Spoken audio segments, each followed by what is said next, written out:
Hi everyone, welcome back to another episode of How to Use Basics. In this video, we will be learning how to clear Cash App cache.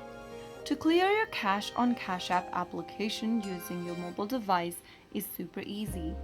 First of all, go ahead and find the Cash App application from your mobile device's app drawer. Press and hold the Cash App app and this menu will pop up where you will need to tap on App Info. Once you open up App Info, tap on Storage. Under Storage, click on the Clear Cache button at the bottom right corner. And soon after you do that, you will be able to clear out cache data from your Cash App application using your mobile device. Remember that clearing the cache won't delete the application itself, it will only remove temporary files. So that is how you can easily clear Cash App cache. I hope the tutorial was helpful to you. If it was, go ahead and give us a thumbs up. Don't forget to subscribe to our channel by hitting the subscribe button. Press the bell icon so that you'll never miss another upcoming upload from us.